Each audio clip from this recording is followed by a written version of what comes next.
Friends, welcome to my channel और मेरा नाम है रशिका। आज इस वीडियो में अपन बात करेंगे कि बच्चों को विंटर के सीजन में कफ और कोल्ड होने से कैसे बचाएं, मतलब उन्हें कैसे प्रोटेक्ट करें कफ और कोल्ड से। तो इस वीडियो को मैंने दो पार्ट में, दो फेसेस में डिवाइड कर दिया है। पहले फर्स्ट पार्ट में, मतलब इस वीडियो में अपन ये देखेंगे कि हमें क्या क्या प्रिकॉशन लेने चाहिए कि बच्चे को कफ कोल्ड ना हो।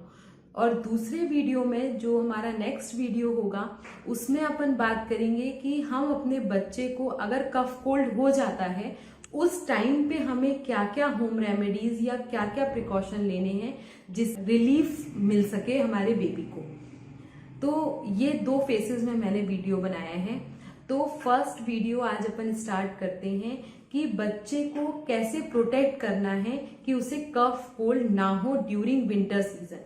क्योंकि जैसे ही विंटर सीजन स्टार्ट होता है, जो एनवायरनमेंट है उसमें वायरस और बग्स जो हैं वो बहुत इंक्रीज हो जाते हैं, वो बहुत स्प्रेड हो जाते हैं और बच्चे की इम्यूनिटी जो है वो कम हो जाती है, जिसके कारण बच्चा जो है वो बहुत जल्दी अफेक्टेड होता है इन वायरसेस से और उसे बहुत जल्दी कफ कोल्ड जो है वो हो जाता है। हमें कुछ जनरल प्रिकॉशंस लेने हैं कि हम कैसे प्रोटेक्ट करें बच्चे। पहला प्रिकॉशन है कि जब भी आप बच्चे को कुछ खिलाते हो या उसकी नैपी चेंज करते हो, please wash your hand.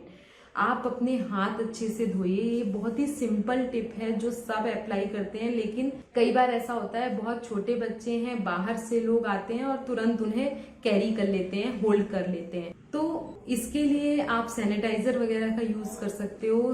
Hands को क्लीन करिए, उसके बाद ही कोई दूसरा आके बच्चे को उठाए, या आप उसे अगर फीड करा रहे हो तो आप हैंड्स को क्लीन करिए और उसके बाद उसको फीड कराइए, उसकी नैपी चेंज करिए। ये एक बहुत ही बेस्ट तरीका है, बहुत ही सिंपल तरीका है जो मोस्ट ऑफ द पीपल्स को सबको मालूम होगा लेकिन अप्लाई नहीं हो पाता। तो आप अपने हाथ क्लीन रखिए, हाथ पैर साफ रखिए, फिर बच्चे को कैरी करिए। सेकेंड है ब्रेस्ट फीडिंग। सेकेंड पॉइंट है ब्रेस्ट फीडिंग। ब्रेस्ट फीडिंग एक बेस्ट ऑप्शन है बच्चे को कफ कोल्ड से दूर रखने का, क्योंकि अगर बच्चा 6 मंथ से छोटा है तो अगर आप उसे फॉर्मूला मिल्क दे रहे हो या ऊपर का मिल्क दे रहे हो, उसके बाद भी आप उसे कोशिश करिए कि मैक्सिमम टाइम उसे ब्रेस्ट फीड कराइए। ब्रेस्ट फीड कराने से जो माँ का दूध होता है वो अपने आप में एक दवाई होती है, तो उससे उसको कफ कोल्ड से बहुत ज़्यादा प्रोटेक्शन मिलेगी, उसकी इम्यूनिटी राइज होगी। और दूसरा ये है कि जब माँ ब्रेस्ट फीड कराती है तो माँ की गर्मी भी बच्चे को मिलती है, जिससे जो बच्चे को कफ और कोल्ड से दूर रखती है। तो ब्रेस्ट फीड एक बहुत ही बढ़िया ऑप्शन है। तीसरा है कि अवॉइड टू गो आउटसाइड।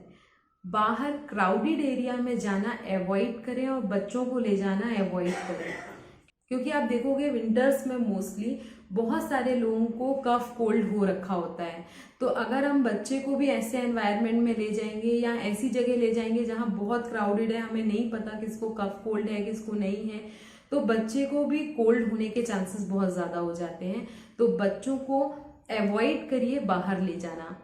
और लास्ट पॉइंट है कि एंश्योर करिए कि जितने भी वैक्सीनेशन हैं ये फ्लू के, वो सारे बच्चे के हो चुके हैं या नहीं।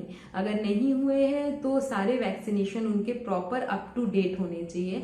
तो ये सारे प्रिकॉशंस लेके हम बच्चे को कफ कोल्ड होने से प्रोटेक्ट कर सकते हैं। नेक्स्ट है कि बच्चों को लेयरिंग कैसे करें। तो बच्चों को अगर हमें लेयर करना है, मतलब कपड़े कैसे पहनाएं, क्लॉथिंग करने का सही तरीका है, एक थंब रूल है उसका कि जितनी लेयर्स हम पहनते हैं, मतलब उससे 1+ लेयर हमें बेबी को पहनानी चाहिए। अगर हम 3 लेयर पहन रहे हैं तो बेबी 4 लेयर पहने। बहुत ज्यादा ओवरलोडेड उसे नहीं करना है, क्योंकि उसके बहुत ज्यादा स्वेटिंग होगी और स्वेटिंग होने से डिहाइड्रेशन के चांसेस हो जाएंगे। तो ये एडवर्स इफेक्ट डालता है। हमें केवल 1+ लेयर बच्चे को पहनानी है।